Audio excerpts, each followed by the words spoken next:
My own brothers died tragically as well, truth be told.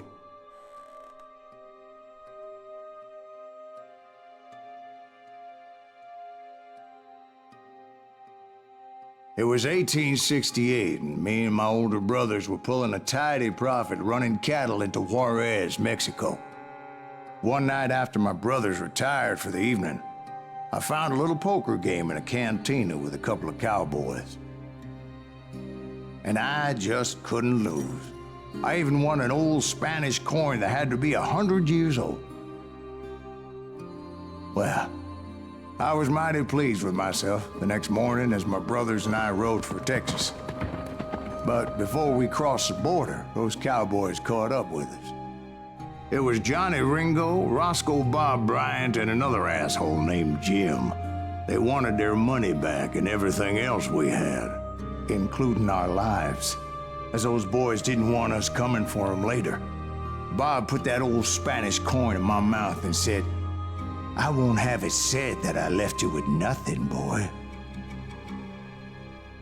Well, those horses bolted, and there we hung as those bastards rode away. The branch finally snapped under the weight of the three of us, but being my older brothers were bigger and heavier, they were already dead. And right then I swore to myself that I would avenge them. Ringo you know about. But Bob eluded me, until I heard he was riding with the Wild Bunch.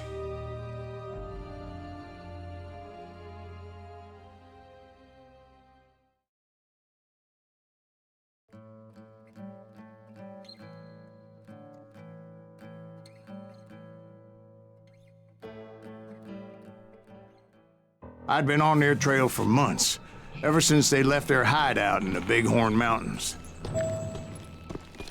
Led by Butch Cassidy, they were a loose association of outlaws who robbed banks and trains from Colorado to Montana.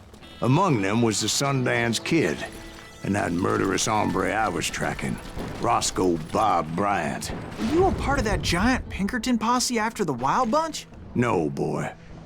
A circus like that would have slowed me down. Besides, I wanted Bryant all to myself. I'd heard about a large shipment of gold being transported to Wilcox, Wyoming on the Overland Flyer. They blew the bridge with the intention of forcing the train to stop. Well, I assumed the Wild Bunch was likely in the still intact part of the train high above. I was determined to make that sumbitch Bob pay for what he did to my brothers.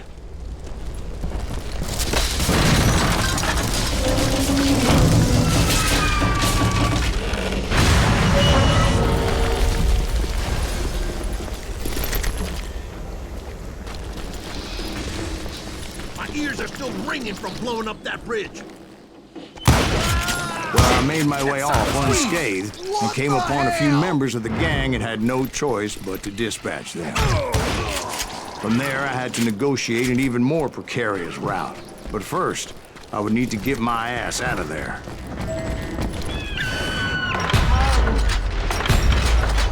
I jumped from the frying pan into the fire as the train was clearly fixing to fall.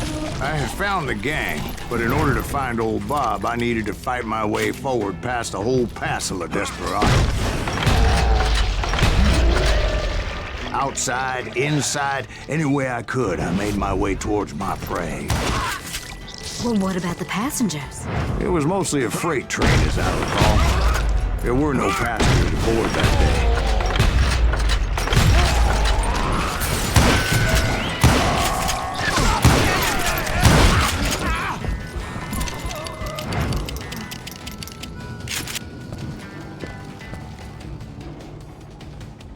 As I mentioned before, I am not fond of heights, but I was too busy dodging bullets to worry about falling to my death.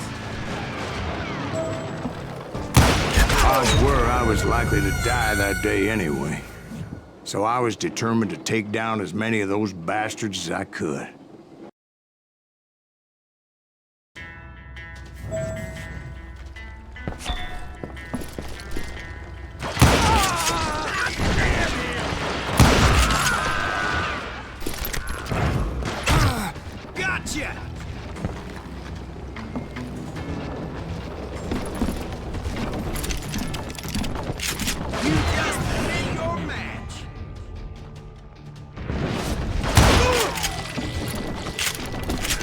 times, it was like shooting ducks in a shooting gallery.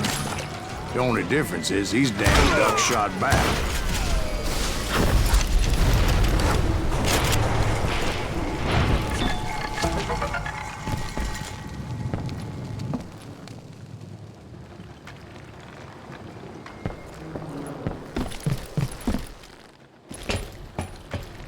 I kept hoping the law would show up and give me a hand. You mean like that giant Pinkerton posse that I read about?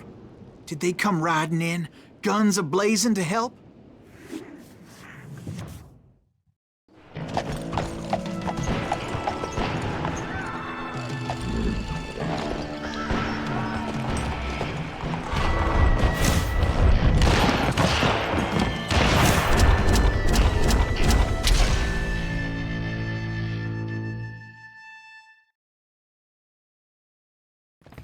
Help? From the Pinkertons? No, son. I had to fight the Wild Bunch all by my lonesome, as usual.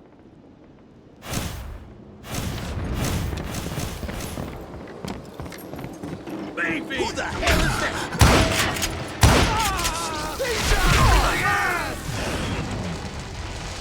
Got cover! Retreat! Retreat!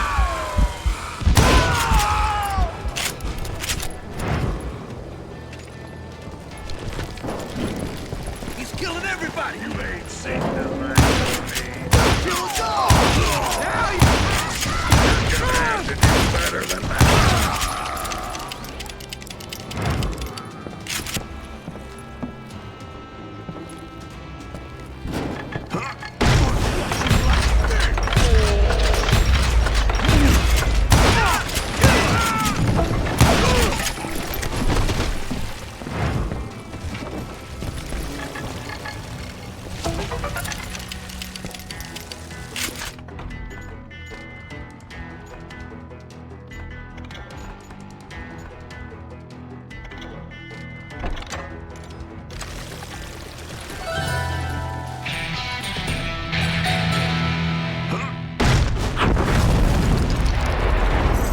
Guess is those dime novels didn't portray this as it happened, did they?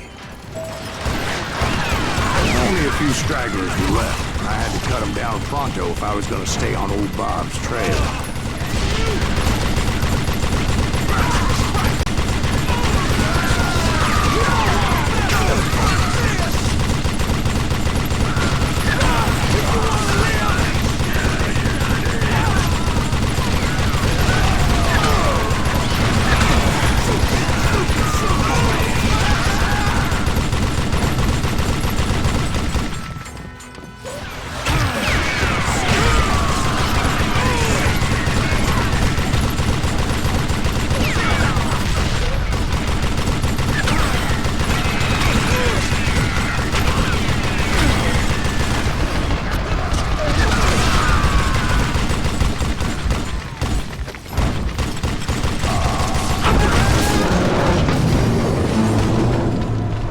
Once I silenced all those guns, I went searching for my nemesis, determined to finally have my justice. But the only survivor who welcomed me was George Flat-Nose Curry. Who was he?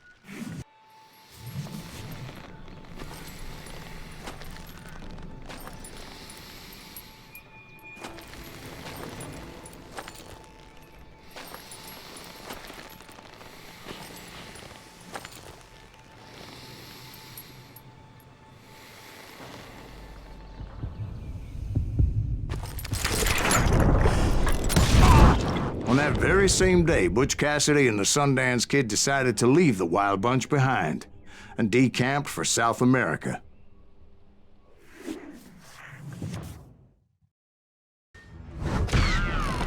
They ended up living down there for many years, but I'm sure you already know all about that.